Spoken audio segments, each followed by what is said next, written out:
දෙනාටම තෙරුවන් සරණයි. මහා සංඝරත්නයේ අවසරයි. අපි මේ ආහාර පිළිබඳව තමයි කතා කර හිටියේ. ඉතින් දැන් මේ ආහාර හතරක් ගැන අපිට කෙටියෙන් සඳහන් කරා. ඒ වැදගත් කාරණා මොනවාද? මේ ආහාර හතර හැමෝම බොහෝ අය අහලා තියෙනවා.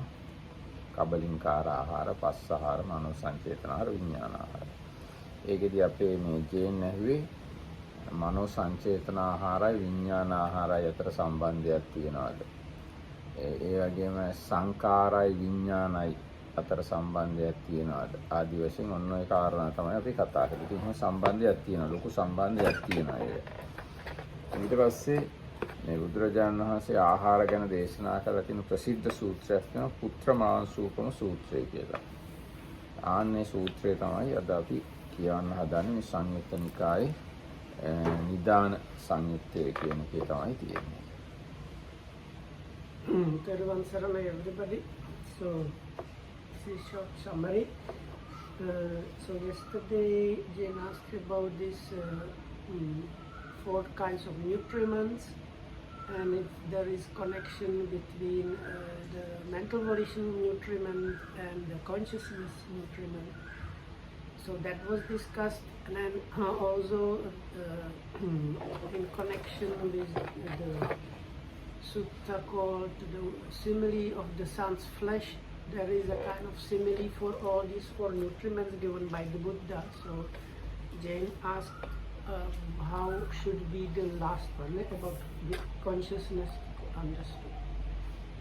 So we are going to today read the sutta called simile of the sun's flesh, on the sun's flesh. දැන් මේ ආහාර කියන එක හොඳාකාරව තේරුම් ගන්නකොට පටිච්ච සමුපාදය නැත්නම් ප්‍රත්‍යයෙන් උපදිනවා කියන කාරණාව, අනාත්මයි කියන කාරණාවත් හොඳට පැහැදිලි වෙනවා. So now I failed to translate. So now these nutriments normally they are kind of special conditions. Each of them like feeds something specially. So the normal food, the Kabbalinkahara, the normal kind of food, nutriment, it feeds the body or the form aggregate.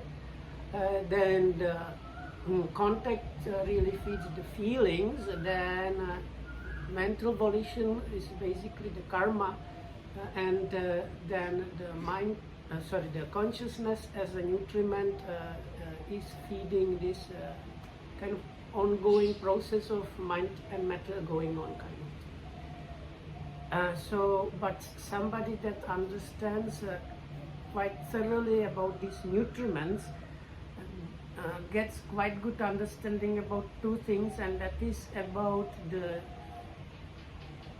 conditionality or dependent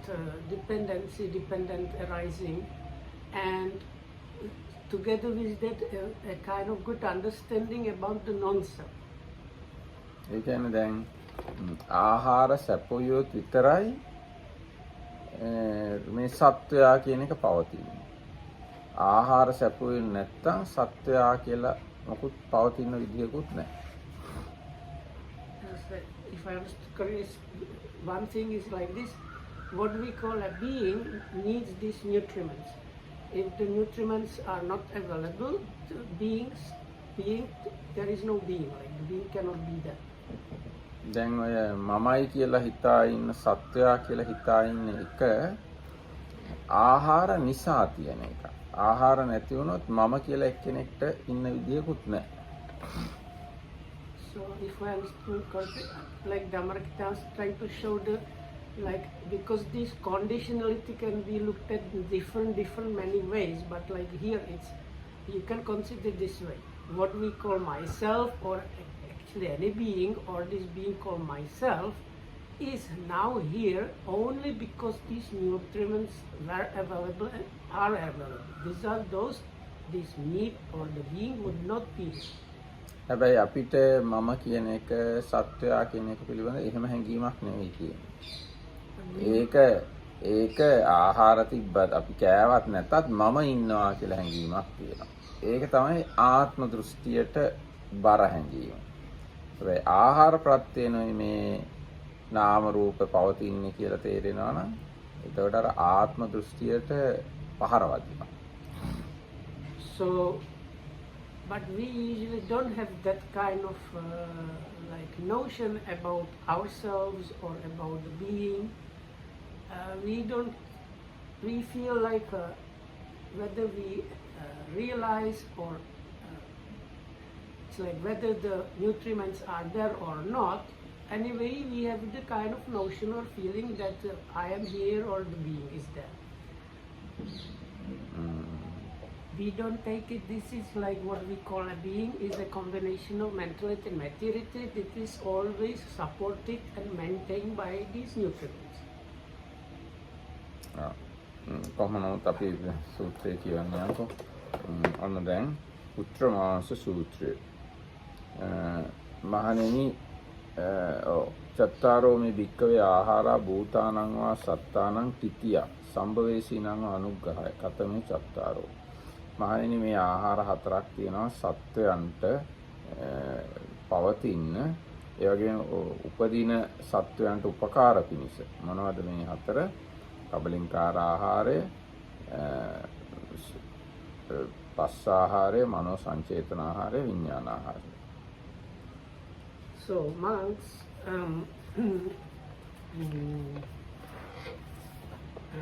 there are these 4 nutriments for the let's say maintenance of beings that have already that already are, and as a kind of support for those that are about to be. What are the 4? The gross and subtle like food as a nutriment, then contact as a contact as nutriment, mental volition as nutriment, and consciousness as nutriment. මහණෙනි කබලින්කාර ආහාරය කුමාරද දැන් කතංච භික්කවේ කබලීකාරෝ ආහාරෝ දට්ඨබ්බෝ කබලීකාර ආහාරය කියන්නේ මොන වගේ එකක්ද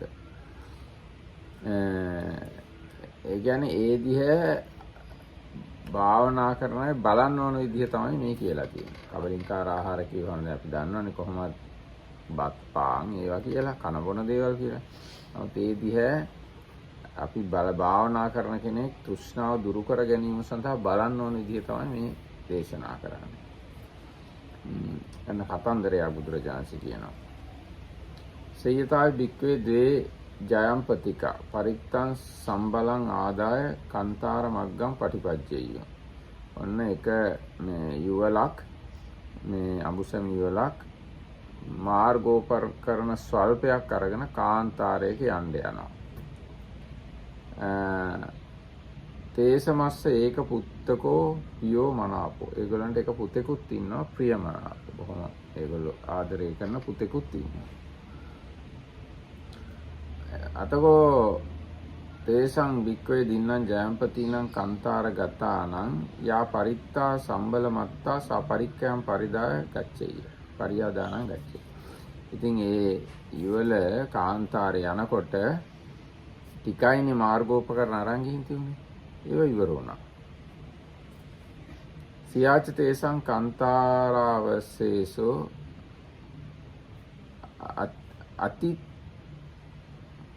අතිත්තින්න මේ තව කාන්තාරේ ගොඩක් යන්නත් තියෙනවා අතකෝ තේසං භික්ඛවේ දින්නම් ජයම්පතිකානං ඒවමස්ස ඊට පස්සේ ඒ දෙන්නට යුවලට හිතුණා අම්මාකංකෝ යා පරිත්තා සම්බල මත්තා සා පරික්කීනා පරියාදින්නා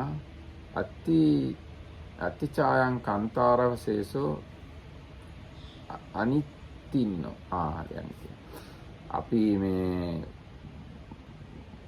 භාණ්ඩ පොඩ්ඩක් ඒ කියන්නේ මාර්ගෝපකරණ පොඩ්ඩක් අරගෙනයි ගමනාවේ දැන් කාන්තාරේදී ඔක්කොම ඉවරත් වුණා තව ගොඩක් දුර යන්නත් තියෙනවා යන්න ඕන මයන් ඉමං ඒක පුත්තකම් පියම් මනාපං වදිත්වා වලලූරංච සොණ්ඩිකංච කරිත්වා පුත්තවංසානි කාදන්තා ද්වේපිමං කන්තාරාවසේසං නිත්තරෙය්‍යාම්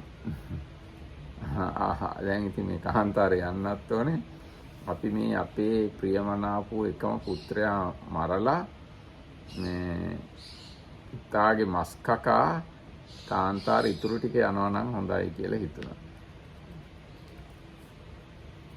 And so this kind of will be a little bit kind of what I can remember.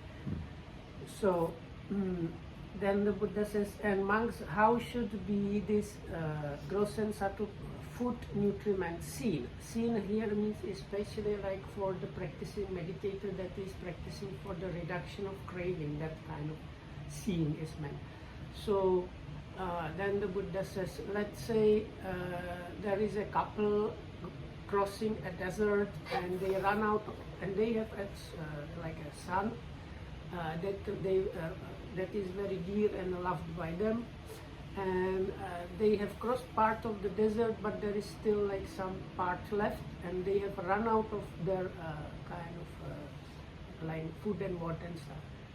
So then they think, what if we kill our son and we kind of prepare him and then with that we might be able to cross the rest of the desert. That is in English the word desert because you have like desert as cake, it's kind of secondary. අතකෝතේ භික්කවේ ද්වේ ජයම්පතිකාතං ඒක පුත්තං පියම්මනාපං වදිත්වා වල්ලූරංච සොණ්ඩිකංච කරිත්වා උත්තමාංසානි කාදන්තා. ඉතින් ඒ දෙන්න උතා මරලා මේ ඇටකටු ඉවත් කරලා මස් කමින් මස් කනවා. ඒවන්නම් කාන්තාරවශේෂං නිත්තරින්. ඒගොල්ලෝ මේ මස් කමින් ඉතුරු කාන්තාරේ කොටස තරණය කළා. තේ උත්තමංසානි චේව කාදෙය්‍යුම්. ඒගොල්ලෝ ඉතින් පුතාගේ මස් කද්දී උරේච පතිපින්සෙය්‍යුම්. කහන් ඒක පුත්තක ආදී. ඒගොල්ලෝ පුතාගේ මස් කද්දී පුතේ ඔයා කොහෙද ගියේ ගගා අඬ පපුවටත් පහර ගසා ගනිමින් තමයි පුතාගේ මස් කන්නේ. So with the help of that flesh from the sun, they managed to cross the rest of the desert. And now while crossing the rest of the desert and eating the sun's flesh, when they were eating it, they are like lamenting and like crying, "Oh son, where have you gone? Where are you?" as they are eating his meat, like meal from. So they are definitively not enjoying the food.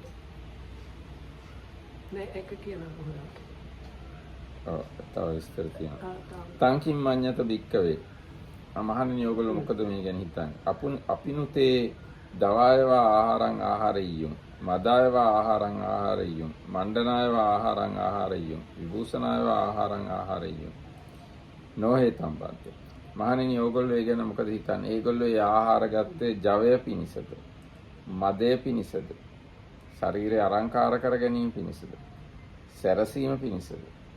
නැත ස්වාමීනි කියලා වික්ෂුන් වහන්සේලා උත්තර දෙනවා. So then the Buddha asks the monks, what do you think monks, when they are eating the sun's flesh like that, do they eat it? And then there are these four things I think mentioned when we are doing a reflection on the food in the evening, so those are mentioned. Do they do it for fun or as a kind of intoxication or as a kind of beautification or for the looks? And the monks replied to the Buddha, no Bhante. නනුතේ භික්කවේ යාවදේ කාන්තාරස්ස නිත්තරණත්තා ආහාරං ආහාරයන්ති. ඒවම් බන්තේ. ඒව මේව කෝහම් භික්කවේ කබලින්කාරෝ ආහාරෝ දත්තබ්බෝති වදාන. ඉතින් භික්ෂුන් වහන්සේලා කියනවා නෑ ස්වාමීනි කියලා. ඒතකොට බුදුරජාණන් කියනවා ඒගොල්ලෝ හුදෙක් කාන්තාරයේ තරණය කිරීම සඳහා විතරක් නේද ආහාර ගත්තේ. එහෙමයි ස්වාමීනි. මහණෙනි මම මේ කබලින්කාර ආහාරය ආන්නේ වගේ කියලා ඒ වගේ සලකන්න කියලා කියනවා. So wouldn't they be eating that only in order to manage to cross the rest of the desert? Yes, Bhante. So monks likewise, you should see the coarse and gross and subtle food as a nutriment in this way, like in the city. ඒකට දැන් භාවනා කරන අය නිවන් මාර්ගය යන අය රස තෘෂ්ණාව නැති කරන්න ඕන. මේ රස තෘෂ්ණාව නැති කරගන්න උපකාර වෙන ක්‍රමයක් තමයි මේ බුදුරජාණන් දේශනා කරලා තියෙන්නේ. ඒ කියන්නේ ශරීරය ලස්සන කරගන්න, උපකරගන්න, හැඩ කරගන්න, අර ජවය පිණිස, මදය පිණිස ඒ විදිහටත් මිනිස්සු කනවනේ. ඔය කෑම කන සමහරු සල්ලි තියනවා නම්, කෑම තියනවා නම් ඕවත් සඳහා තමයි කන්නේ. ඉතින් එහෙම කන්න එපා කියලායි කියන්නේ මේ නිවන් මාර්ගයේ යන අය. ඉතින් අර නිවන් මාර්ගයේ යන අය කොහොමද කෑම කන්නේ? මේ බණ භාවනා දියුණු කරගෙන සංසාරයෙන් එතර වෙන්න විතරයි කෑම කන්නේ. අර හරියට අර අම්මයි තාත්තයි පුතාගේ මස් කනවා වගේ හුදෙක් කාන්තාරයෙන් එතර වීම සඳහා.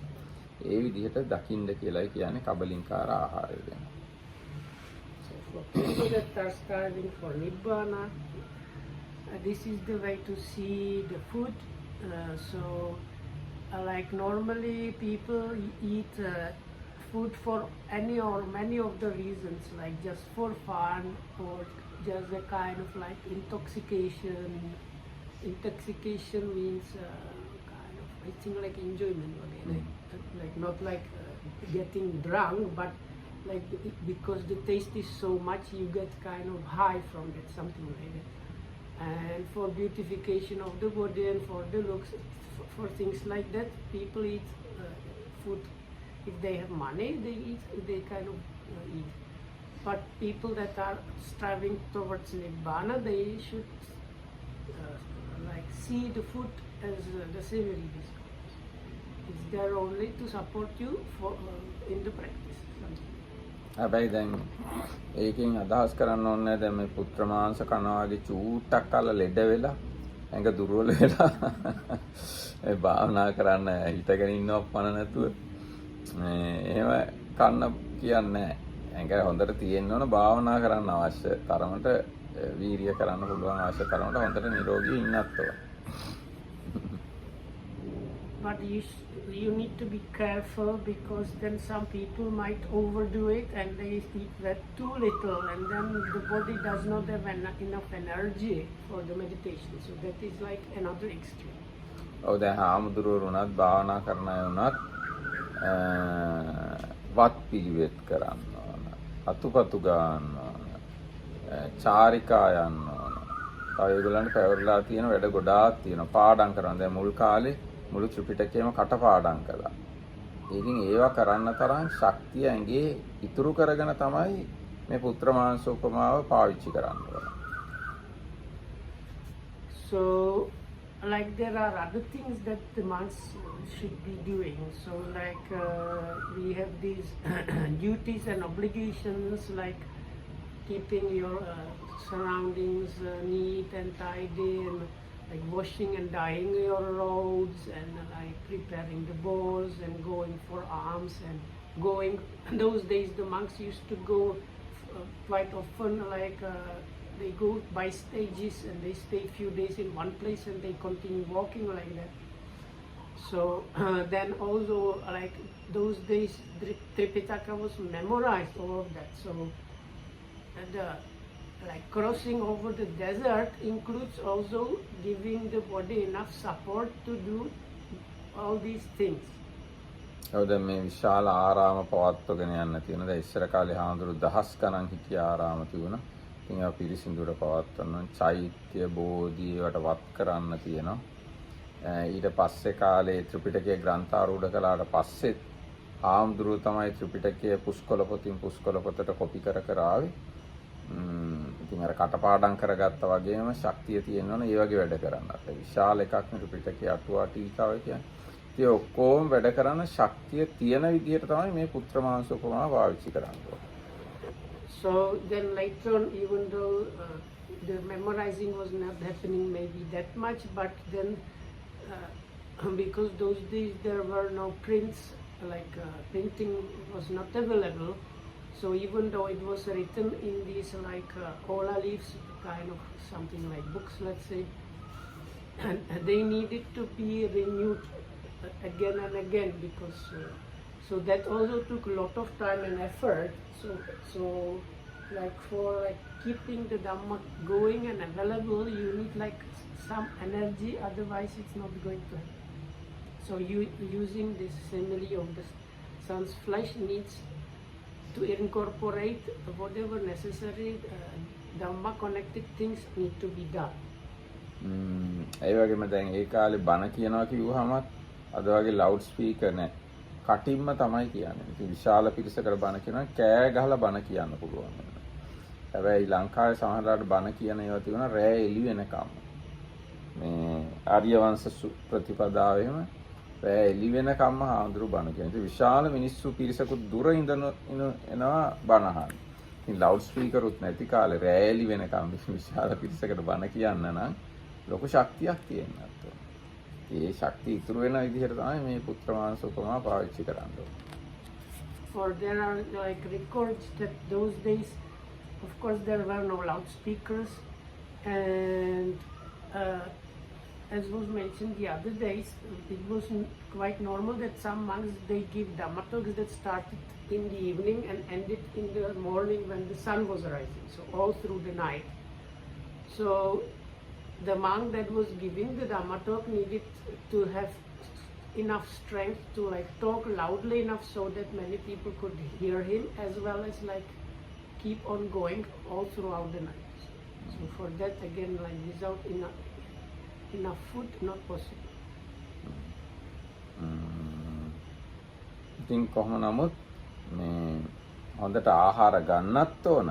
හැබැයි අර පුත්‍ර මාංශ කනවා වගේ තණ්හාව ඇති කරගන්න නැතුව ආහාර ගන්නත් ඕන. So you need to take enough, but it should be taken in the way like the sutta mentions. ඔව් දැන් මේ ගැන අටුවාව කියනවා තව ඉතින් පැහැදිලි කරනවා. දැන් මේ ඒ අම්මයි තාත්තයි දෙන්න අතර ඇතිවෙච්ච සාකච්ඡාව තියෙනවා. දැන් ඉස්සෙල්ලාම කියනවා අම්මා කියනවා ඔයා මාව මරලා කාලා පුතයි ඔයයි එගොඩ වෙන්න කාන්තාරෙන් කියලා අම්මා කියනවා. තාත්තා කියනවා ඔයා මාව මරාගෙන පුතයි එක්ක ඔයා කාන්තාරෙන් ගොඩ වෙන්න කියලා. ඊට පස්සේ ආයි දෙන්නම කියනවා මේ අපි දෙන්න මැරුණොත් එහෙම නෑ අපි දෙන්න හිටියොත් ආයි ළමෙක් හදා ගන්නවත් අපිට පුළුවන්. ඉතින් ළමයා මරාගෙන කමු කියලා එකඟ වෙන අය දෙන්න එක්ක. ඊට පස්සේ එහෙම එකඟ වෙලා අම්මා පුතාව යවනවා තාත්තා ගාවට මරා ගන්න කියලා තාත්තට. තාත්තා කියනවා අනේ මට බෑ පුතා මරන්න කියලා අම්මා ගාවට යනවා. අම්මා කියනවා මං කොහොමද මගේ පුතා මරන්නේ කියලා ආයි තාත්තා ගාවට යනවා. අම්මා ගාවටයි තාත්තා ගාවටයි ගිහිල්ලාම පුතා මැරෙනවා. ඊට පස්සේ තමයි ඒගොල්ලෝ පුතාගේ මස් කකා කාන්තාරෙන් ඒකට යන්නේ. So because I talked about this by chance few days when you were not here. About this. ඒ අටුවාවේ තමයි සූත්‍රයේ විස්තරේ නෑ. නෑ මම අර මේ කතාව තමයි කොටසක් කිව්වේ. So the other day when I was telling you how the mother and father were talking, this is from the commentary, because I think this English translation mentions there is a book by Venerable Nyanaponika, like a small book called Nutriments of Life or something like that, and it has like basically commentary stuff about this sutta put there. But anyway, so what happened was first the mother said to the father, now kill me and use my body to feed yourself and the son. And then the father said, no, you can have also babies like with somebody else. Kill me and feed yourself and our son. But then they say, but if we kill the other one and something happens to the only parent, then the child cannot kind of survive on its own. So it's like more practical if the child is killed, because we can make a new child. So, but then like the mother cannot kill the son, so she send it go to your father. And then when the son comes to the father, then he tells the father, go to your mother. And the son continues going between them, and because they have no food and anything, finally the son kind of collapsed and died. So then they really didn't have a right to really kill him. So once the son collapsed and died, then they like prepared the meat and so. ඉතින් දැන් බුදුරජාණන් වහන්සේ ආහාර ගැන මෙහෙම කිව්වහම මට මතක් වෙන්නේ සාමාන්‍ය මිනිස්සු ධර්මයේ ගැන දන්නේ නැති අය මේ මොන තරම් ආහාරات එක්ක විනෝද වෙවි සතුටු වෙවි ඉන්නවද කියලා. අර ස්ට්‍රීට් ෆුඩ් කියලා කියනවා. අර ෆුඩ් මේ ෆුඩ් ගගා මිනිස්සුන්ගේ වැඩේම දැන් අර එක එක නගරවල මම පහුගිය දවස්වල ගියාම මම දැක්කා. හරි පැරිසිය හරි කොහේ හරි බලමු කකා බිබී ආයිත් කනවා ඇවිදිනවා ඔහොම තමයි කර ඉන්නේ. එක එක ජාතිය කෑම කනවා. මේ කෑම ටෙස්ට් කරලා ඉවරලා ඊගාව කෑම ටෙස්ට් කරනවා. ටේස්ට් එක මොකක්ද කියලා බලනවා. ඔහොම තමයි මිනිස්සු ජීවත් වෙන්නේ. බුදුරජාණන් මෙහෙම කිව්වට මොකද? So Nagamarkita, when he was in Europe especially, he could see how people like continuously eat a little bit. Actually, I was surprised because when I came here, the workers that they were not any Dhamma knowledge too much, they eat only during the lunchtime and they don't eat just nikam like if you have free time and watch TV, they don't sit and like eat some bites. For me, that was like unusual because in Europe, like if you have money and you see something small, you just buy it and eat it. Unless you like when you need to work, you cannot do it. නෑ මෙහෙමත් තියෙනවා. දැන් යුරෝපේ නම් සීතලයි වගේනේ. ඒගොල්ලන් සමහරට හැමතිස්සෙම කකා ඉන්නෝ නැති මේ ශරීර උෂ්ණත්වය පවත්වාගෙන යන්න. අපේ රටේ එච්චරම අවශ්‍යතාවයක් නැතුව ඇති මම හිතන්නේ. එහෙමත් මම හිතුවා මේ මිනිස්සු මෙච්චර කන්නේ සීතල හින්දා එන්නේ නැති. I think they mostly eat vinode. ඔව් ගොඩක් වෙලාවට විනෝදෙට තමයි. දැන් කෑම වුණාමත් දැන් අර කඩවල වලට ගියාම පාන් කිව්වහම පාන්ම තියෙනවා විශාල ප්‍රමාණයක්. එක එක හැදේ. පොට පාන්, රවුම් පාන්, ත්‍රිකෝණාකාර පාන්, පතෝල කරල් වගේ දිග පාන් එක එක තියෙනවා. ඉතින් මිනිස්සු කන එකට කොච්චර ලොකු තැනක් දීලා තියෙනවද කියලා හිතෙනවා. කෑම කඩ එක එක જાතියේ කෑම කඩ මහා කෑම කියන එක හරි විශාල දෙයක් ඉතින් මිනිස්සුන්ට ඇත්තටම. So this is of course for normal people that have no really like interest in Nibbana and try to live just their life. So consider how much all kind of foods are there. So දැන් ඇත්තම අපි මේක නිකන් ලෝක තත්වයට ගිහින් බැලුවොත් කෑම කියන එක කොච්චර වැදගත් දැන් අපි එහෙම හිතන්නේ නැහැ වැඩි. නමුත් කෑම කොච්චර වැදගත්ද බැලුවොත් ලෝකේ තියෙන හෙක්ටාර කෝටි ගාණක් තිරිඟු ඉරිඟු හාල් ඕවා මේවා වවලා තියෙන ඉතින් අපිට කෑම දෙන්න තමයි. ඊට පස්සේ ලෝකේ තියෙන මේ හෙක්ටාර ලක්ෂ ගාණක් තනබින් වල හරක්ව ඇති කරලා කිරි මසුයි ගන්න මේ කබලින්කාර ආහාර සපයන්න තමයි. ලෝකේ හෙක්ටාර කෝටි ලක්ෂ ගාණක් මේ එළවලු පළතුරු අරෝමිය වවන්නේ තෙල් ගන්න යන්නේ පොල් වවන්නේ ඔක්කොම මේ ලෝකේ කුෂිකාර්මය කියලා එකක් තියෙන්නේ. ප්‍රධාන වශයෙන් මේ කබලින්කාර ආහාර සපයන්න තමයි ලෝකෙට. අපි එක පුද්ගලයෙක් වශයෙන් හිතන්නේ නැතුව ලෝක මට්ටමින් බැලුවොත් ලෝකෙම ප්‍රධාන වැඩක් තමයි මිනිස්සුන්ට කෑම හදන එක. So if we look at the world, not consider the one individual but the world, like see how much of the area is covered by something which is there to produce food. So you have these fields where all kind of grain is grown, or like potatoes, or then we have like different vegetables and orchards with different fruits. And in other places where these cannot be grown, maybe you have pastures where you have like cattle and sheep and other in some parts they have like horses for these things, so or even camels. So අශ්වය කන්නේ අශ්ව මස් කන්නේ කනවා. A little bit, yes. This in Mongolia they drink the even the milk from the horses. දැන් ඊට පස්සේ බලන්න දැන් ලෝකේ මේ ට්‍රෝලර් වලින් ගිහිල්ලා මාළු අල්ලනවා මාළු බිලියන ගාණක් අල්ලනවා ලෝකේ පුරා. ඉතින් ඔක්කොම මාළු මොකටද මේ කබලින්කාර ආහාර සපයන.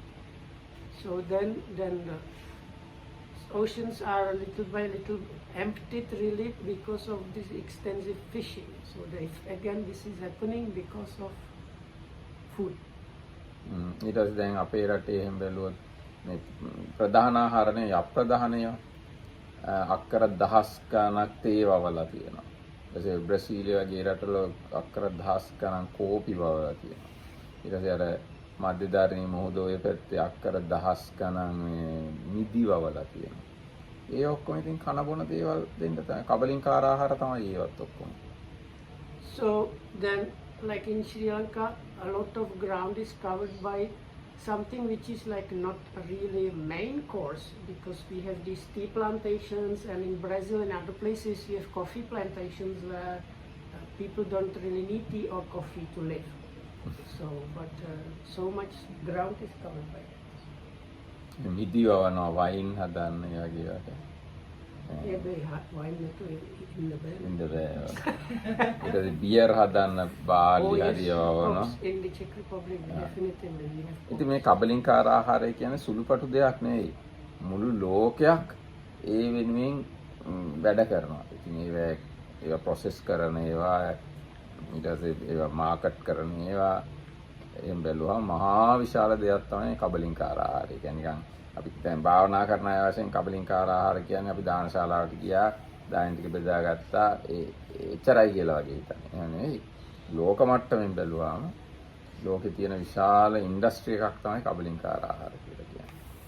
So for the meditator, it might seem that the food means like when you are in the dining hall, you serve yourself mindfully, then mindfully you eat, and that's about it. But the implication worldwide are immense, because the food industry is one of the biggest industries really, and it's completely like absolutely necessary for humanity. ඉතින් අන්නහම දැන් මේ ආහාර දිහා නිවන් මාර්ගය යන්නේ කෙනා බලන්න ඕන පුත්‍ර මාංශය දිහා බලනවා වගේ. එතකොට තමයි ඒ ගැන තියෙන තණ්හාව පාලනය කරගන්න, අඩු කරගන්න සහ අන්තිමට නැති කරගන්න පුළුවන්. So the one that is striving for Nibbana, the advice by the Buddha is they should try to see the like food nutriment as like the scenery of the flesh. දැන් ගොඩාක් මිනිස්සු ලෝකේ නිවන් මාර්ගේ යන්න ගියොත් එහෙම ඔය ගොඩාක් ඉන්ඩස්ට්‍රි වහලා දාන්නත් වෙනවා. ඒ මිනිස්සු අවශ්‍ය ප්‍රමාණයට විතරයිනේ කන්නේ. විනෝදයට කන්නේ, නාස්ති කරන්නේ, පුත්‍ර මාංශය වගේ බොහොම කාන්තාරය යන කෙනෙක්ට තියෙන කෑම ටිකක් වගේ පරිස්සමෙන් කනවා. එහෙනම් ලෝකේ තියෙන නාස්තිය කියන එක සෑහෙනම නතර වෙනවා. ඒක ඉතින් ප්‍රායෝගික කතාවක් නෙවෙයි. එහෙම වෙන්නේ නැහැ ලෝකේ. නමුත් එහෙම හිතන්න පුළුවන් හිතන කෙනෙක්. So this is a kind of like not very practical, but as a kind of, you can think as a kind of funny idea. If many people in the world suddenly decided to practice towards Nibbana, what would happen with the food industry? එන ඉතින් McDonald's, KFC, pizza ඔක්කොම වහලා දාන්න වෙනවා. හරි. ඊට පස්සේ අපි ඊගා කොටසට කබලින්කාරේ වික්කේ ආහාරේ පරිඤ්ඤාතේ පංචකාම ගුණිකෝ රාගෝ පරිඤ්ඤාතෝ. යා කබලින්කාර ආහාරේ පිරිසිඳ දැනගත්තා කියලා කියන්නේ පංචකාම යන් පිළිබඳ තියෙන රාගය පිරිසිඳ දැනගත්තා කියන එකයි. So the monks who are, when there is the thorough understanding of the food nutriment, then there is the thorough understanding of the attachment or passion for the 5 chords of sensuality. පංචකාම ගුණිකේ රාගේ පරිඤ්ඤාතේ නත්තිතං සංයෝජන. යේන සංයෝජනේන සංයුක්තෝ අරිය ශාවකෝ පුන ඉමන් ලෝකං ආගච්ඡිය. පංචකාම ගුණික රාගය පිරිසිඳ දැනගත්තාම ඔහුට නැවත මේ ලෝකයට එන විදිහේ සංයෝජන නැති වෙනවා. ඒ කියන්නේ කාම ලෝකේ උපදින සංයෝජන නැති වෙනවා. Then for some no sorry. The monks when the thorough understanding of the attachment to the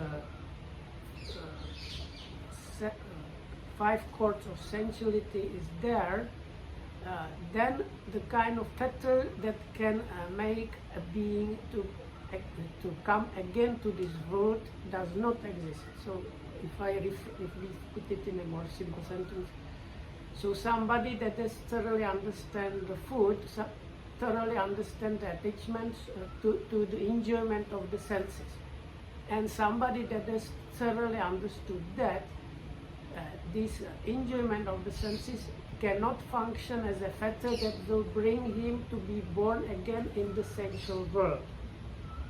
ඒ කියන්නේ හොඳට කෑම කාලා ඒකෙන් ප්‍රමුදිතලා සතුටු වෙලා ඉන්න අයට තමයි මේ රූප, ශබ්ද, ගන්ධ, රස, ස්පර්ශ කියන හොඳාකාරව වින්දනය කරන්න පුළුවන්. භාවනාවට අවශ්‍ය ප්‍රමාණයට විතරක් කාලා ඉන්ද්‍රිය සංවර කරගෙන ඉන්න එක්කෙනෙක්ට පංචකාමයන් විඳ විඳ එහි සතුටු වෙවි ඉන්න විදිහක් නැහැ.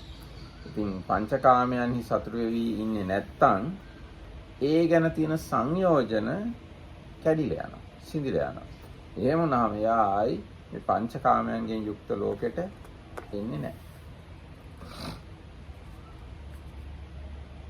So it's like, or we can look at it from the other side, people that are not like that, they are kind of really enjoying the sounds and smells and tastes and everything, the enjoyment of the senses they are enjoying, and that becomes for them the fetter which makes them to be born again in the world of senses. But if this the attachment that happens in connection with the enjoyment of the senses is completely understood, then it stops working as a fetter, and that particular being or person is never born again in the sensual sphere. හැබැයි මේක හරියටම කියනවා නම් එයා අනාගාමී වෙලා සුද්ධාවාස වල තමයි උපදින්නේ. So this basically talks about somebody that has reached the third realization and is a non-return.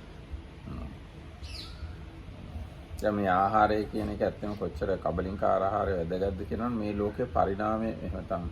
මේ විදිහට පරිණාමය වෙන්න පටන් ගන්න පවා කබලින්කාර ආහාර පදනම් වෙලා. අර එක බ්‍රහ්මයේ අර යොදේ වගේ එක ඇඟිල්ලෙන් අරගෙන පොඩ්ඩක් කටේ ගාලා බලනවා.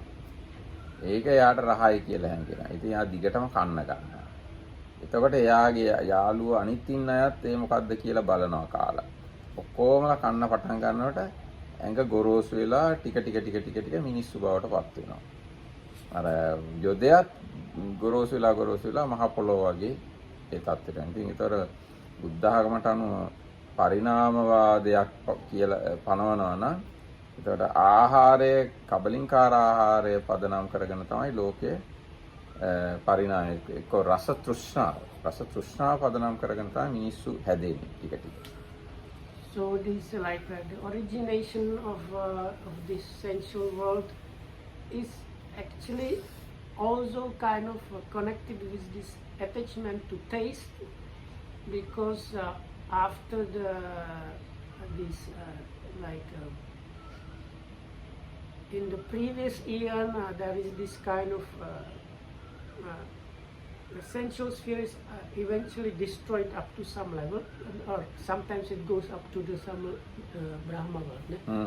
නෑ බ්‍රහ්ම ලෝක තමයි.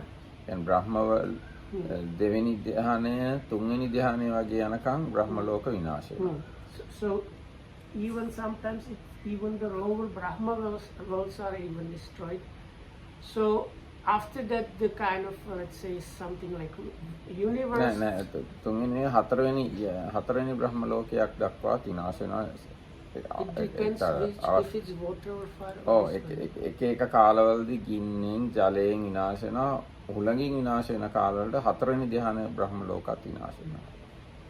So anyway, one of these realms is the higher Brahma world is still existing, but then this like the universe starts unfurling again, and there is something like a kind of stuff, kind of like on the what is going to become the sensual worlds.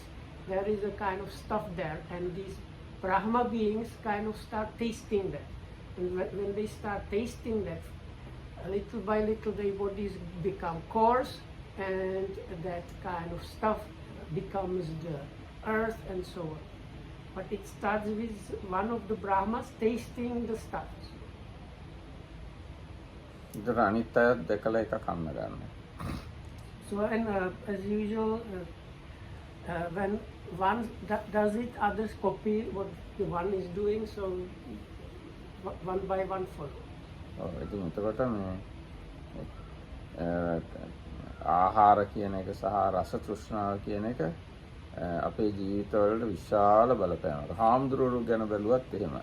ඔන්න මහාන වෙලා හොඳට මේ සිල් රැකගෙන පින්ඩ පාත කරගෙන එහෙම ඉන්නකොට හිතෙනවා මේ එහෙම ඉන්නකොට එක්ක මේ කෑම මදි මට මගේ ඇඟ දුර්වලයි භාවනා කරන්නත් බෑ හොඳට දානේ තියෙන තැනකට යන්න ඕන කියලා හිතනවා ඊට පස්සේ ගිහලා හොඳට දානේ ගන්න ගත්තාම මිනිස්සුන්ට බණ කියන්නත් ඕන වෙනවා අනිත් ආගමක වැඩ කරන්නත් ඕන වෙනවා පාන්සු කූල ඕවා කොහොම කරන්න වෙනවා ඉතින් කෑම හොඳට හම්බ වෙනවා ඉතින් කෑම කක්කා ඒව කර කර ඉන්නකොට අර උග්‍ර තපස් හොඳට භාවනා කරන ඒ වැඩ කරන්න වෙලාවක් නැහැ.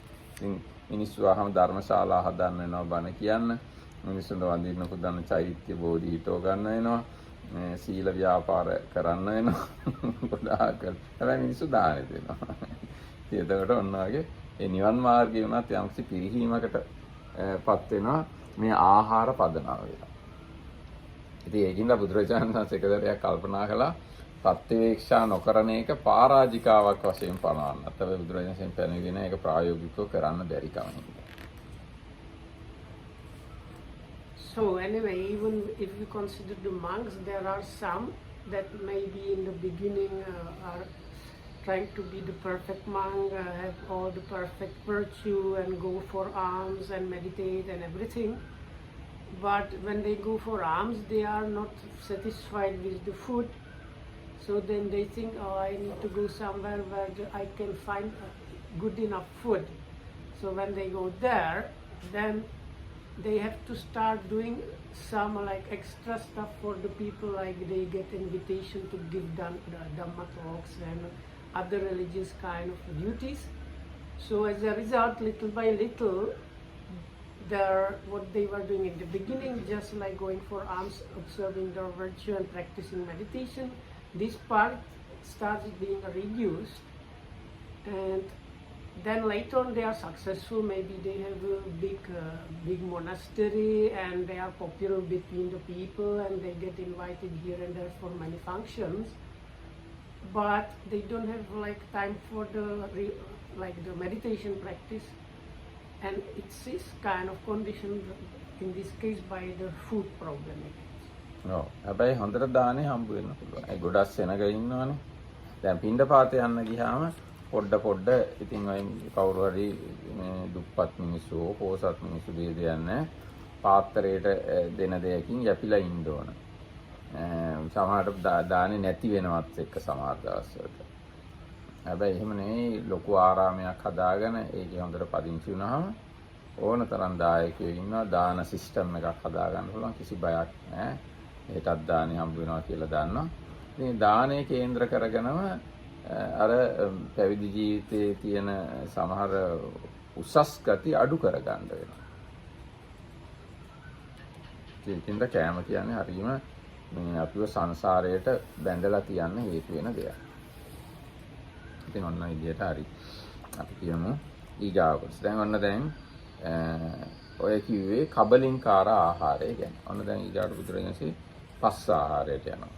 කතංච වික්කේ පස්සාහාරෝ දට්ඨබ්බෝ. මහණෙනි පස්ස ආහාරය කෙසේ දත යුතුද?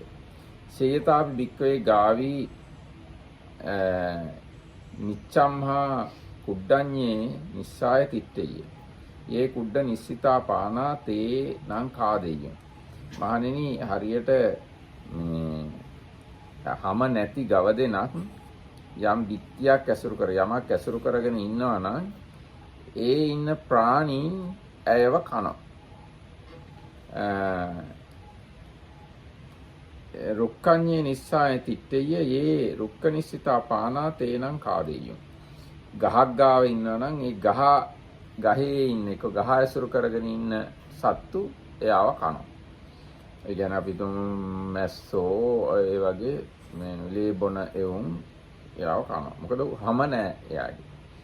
උදකඤ්ඤේ නිස්සාය තිට්ඨියේ උදක නිස්සිතා පානා තේනං කාදීයෝ. වතුරට බැස්සොත් එහෙම වතුරේ ඉන්න මාළු හරි වතුරේ ඉන්න සත්තු එයාව කනවා. ආකාසඤ්ඤේ නිස්සාය තිට්ඨියේ යේ ආකාස නිස්සිතා පානා තේනං කාදීයෝ. නිකන් එලිමහනේ ඉන්නවා නම් එලිමහනේ ඉන්න සත්තු කනවා. යඤ්ඤ දේව හිසා භික්ඛවේ ගාවි නිච්ඡම්මා නිස්සාය තිට්ඨියේ යේ සම්නිස්සිතා තන්නිස්සිතා පානා තේනං කාදීයෝ. යම් යම් තැනකේ ගව දෙන ඉන්නවා නම් ඒ තැන ඉන්න ප්‍රාණීන් එයා විදගෙන කනවා.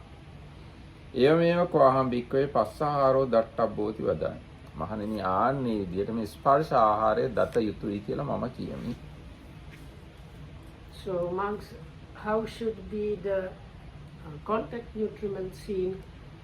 Let's say monks, there is a skinless cow. That means cow with no skin at all. So wherever the cow stays or wants to stay, whatever beings associated with that place will start eating it. When it stands near a tree, the tree associate beings start eating it. If it goes to water, the beings associated with water start eating it. If it goes just into open ground, the beings that are staying there will start eating it. Like that, this skinless cow, wherever, as long as it wants to stay anywhere, the beings that happen to be there start eating it. Like that, monks should, the contact nutriment should be seen. කියන්නේ මොනවද මේ පස්සාහාර කියලා කියන්නේ? චක්කු සම්පස්සාහාර, සෝත සම්පස්සාහාර, ගාන සම්පස්සාහාර, ජීවා සම්පස්සාහාර, කාය සම්පස්සාහාර, මනෝ සම්පස්සාහාර. මේ එහෙන් රහ ගන්න රූපාරම්මන, සද්දාරම්මන, ගන්ධ රස පොට්ටබ්බා ධම්මාරම්මන ඒ ගැනීම තුල තමයි මේ පස්සාහාරය ක්‍රියාත්මක වෙන්නේ. එතකොට ඒක අරමුණු ගැනීම මේ ඉන්ද්‍රිය හය හරහා හරියට හැම ගහපු ගව දෙනක් වගේ තේරුම් ගන්න කියලායි කියන්නේ. ඒ කියන්නේ ගව දෙන කොහේ හිටියත් එයාව සත්තු කනවනේ හැම ගහලා හින්දා. ආන්නේ වගේ තමයි මේ රූප, ශබ්ද, ගන්ධ, රස, ස්පර්ශ, ධම්ම ගැන බලන්න කියලා බුදුරජාණන් දේශනා කරන්නේ. ඒව පදනම් කරගත්ත ස්පර්ශය ගැන. Yeah, so like the cow is being always like struck or like bitten by these different creatures. Like that, we are always like being bitten and eaten by these different contacts, like eye contact, ear contact, nose, tongue, body and mind contact. ඒකෙන් වෙන වචන වලින් කිව්වොත් මේ හොඳටම S2 පාලනය කරන්න කියලා කියන්නේ. S2, කන් දෙක, නාසය, දිව, කය සහ මනස හොඳටම සංවර කරගන්න, පාලනය කරගන්න කියලා කියන්නේ. ඒවෙන් අරමුණු නිදහසේ ගනිමින් ඉන්න එක හරියට හැම ගහපු ගව දෙනක් සත්තු කනවා වගේ. So what this means is like kind of guarding the sense doors basically. ඊට පස්සේ බුදුරජාණන්සේ කියන තවදුරටත් කියනවා පස්සේ භික්කවේ ආහාරේ පරිඤ්ඤාතේ තිස්සෝ වේදනා පරිඤ්ඤාතා හොಂತಿ. තීසු වේදනාසු පරිඤ්ඤාතාසු අරිය ශාවකස නත්ති කිංචි උත්තරින් කරණීයන්ති වදානවා. වාහනේ ස්පර්ශ ආහාරය පිරිසිඳ දැනගත් කල්හි වේදනා තුන පිරිසිඳ දැනගත්තා වෙනවා. වේදනා තුන පිරිසිඳ දැනගත්තාම ආර්ය ශ්‍රාවකයාට තවදුරටත් කරන්න දෙයක් ඉතුරු වෙලා නැහැ. ඒ කියන්නේ මොකද්ද? වේදනා තුන හොඳටම දන්නවා නම් රහත් කියන එකයි කියන්නේ. So like with the previous one, the conclusions, monks, whoever has thoroughly understood the contact nutriment has thoroughly understand the threefold kind of feelings, Vedana, and one that has thoroughly understood the threefold kind of feelings, there is nothing more that he needs to do, meaning that person is an arhat. ඔව්. ඒ කියන්නේ දැන් වේදනා තුනක් තියෙනවානේ, සුඛ වේදනා, දුක් වේදනා, උපේක්ෂා වේදනා කියලා. ඒ ඇහැ පදනම් කරගෙන කන නාසය දිවකය මනස පදනම් කරගෙන ওই වේදනා තුන හට ගන්නවා. ඒ වේදනා තුන නුනුවණින් එහෙනම් වේදනා තුන ගැන අවබෝධයක් නැතිකම හින්දා තමයි සුඛ වේදනාව නිසා රාගය එක්ක තණ්හාවක්, දුක්ඛ වේදනාව නිසා ද්වේෂයත්, උපේක්ෂා වේදනාව නිසා මෝහයත් ඇති වෙන්නේ. වේදනා තුන හොඳ ආකාරව දන්නවා නම් රාගය උපදින්නේ නැහැ, ද්වේෂය උපදින්නේ නැහැ, මෝහය උපදින්නේ නැහැ. රාග දෝෂ මොහ නැත්තම් රහත්. So you can understand this way. So if the thorough understanding is lacking, then with the pleasant feelings, attachment or craving it usually follows or associates them. With the unpleasant feelings, kind of aversion is associating them, and with neutral feelings, it's a kind of delusion or kind of ignorance associating them. Now, if the thorough understanding is there, then that means there is no attachment or no aversion and no delusion, which means nara. දැන් මොකද්ද මේ වේදනා හොඳාකාර තේරුම් ගන්නවා කියලා කියන්නේ? වේදනා කියලා කියන්නේ ප්‍රත්‍යයෙන් උපදින දෙයක්. වේදනා මගේ නෙවෙයි, මම නෙවෙයි, මගේ ආත්මය නෙවෙයි. ඒකට සුඛ වේදනා මේ ශරීරේ කොච්චර දැන් වේදනා හටගන්න එක නවත්තන්න විදියක් නැහැ. මේ ඇඟක් තියෙනවනම් හිතක් තියෙනවනම් මැරෙනකම වේදනා හට ගන්නවා. හැබැයි මොනතරම් සුඛ වේදනා හටගත්තත් ඒ වේදනා ස්පර්ශ ප්‍රත්‍යයෙන් හට ගන්නවා මිසක්ක මම වේදනාව විඳිනවා, වේදනාව මගේයි, වේදනාව මගේ ආත්මයයි එහෙම කියලා ගන්න. මොනතරම් දුක් වේදනා හටගත්තත් ස්පර්ශ ප්‍රත්‍යයෙන් තමයි හටගන්නේ. ඒ දුක් වේදනා නිසා කිසිම ද්වේෂයක් උපදින්නේ නැහැ. දුක් වේදනා මගේයි, මමයි, මගේ ආත්මයයි කියලා ගන්න. මොනතරම් උපේක්ෂා වේදනා හටගත්තත් ස්පර්ශ ප්‍රත්‍යයෙන් හට ගන්නවා කියලා දන්න හින්දා මගේයි, මමයි, මගේ ආත්මයයි කියලා ගන්න. එහෙම ගන්න නැත්නම් ඒ ගන්න නැති උත්තමයන්ට තමයි කියන්නේ රහතුන් වහන්සේලා කියලා. Or in other words, it can be described something like this. So this thorough understanding of feelings or experiencing is like this. So there is clear experiential understanding that this feeling or experiencing in, let's say first take the pleasant one, is something arisen out of causes and conditions, and it's one of the strong conditions there is the contact. So because of some particular contact, this kind of feeling is now happening. So when this understanding happens, it is not apprehended as me, my or my true self. Likewise with the unpleasant feeling, it's just clearly recognized this particular feeling that happens to be unpleasant feeling is just a kind of conditionally arisen phenomenon and arisen from particular contact, and again that is not apprehended as me, mine or my true self. And likewise with the neutral feeling, it is also understood that it's just a conditionally arisen thing. So as there is no apprehending of any of the feelings as I, mine or my true self, that is again a description of an ara. හැබැයි සාමාන්‍ය මිනිස්සුන්ගේ හිත හැදිලා තියෙන්නේ කොහොමද? හැමතිස්සෙම සුඛ වේදනාව පැත්තටම යන්න තමයි. සුඛකාමානි භූතානි දුක්ඛ පටික්කුලානි. මිනිස්සු සත්වයන්ගේ භූතයන්ගේ ස්වභාවය තමයි සැපයට කැමති, දුකට අකමැති. ඒකට සැප දුක් නිසා රාග දෝෂ උපද්දවනවා, උපේක්ෂාව නිසා මෝහය උපදිනවා. සාමාන්‍ය මිනිස්සුන්ගේ හිත එහෙම තමයි වැඩ කරන්නේ. රහතුන්ගේ හිතවල සැප නිසා තණ්හාවත්, රාගයවත්, දුක නිසා ද්වේෂයවත්, උපේක්ෂාව නිසා මෝහයවත් උපදින්නේ නැහැ. So for the normal beings, again, it was before the usual reactions to pleasant feelings. Actually, there is a kind of nice stanza which is a little bit famous, where the Buddha says, the beings, they like sukha, pleasure, or I would say pleasure, and the beings, they are against, they don't like basically the pain. So that's the normal reaction for the unenlightened beings. With the neutral feeling, the reaction very often is a kind of ignorance. So for the arahat, there is no ignorance also for the neutral feeling.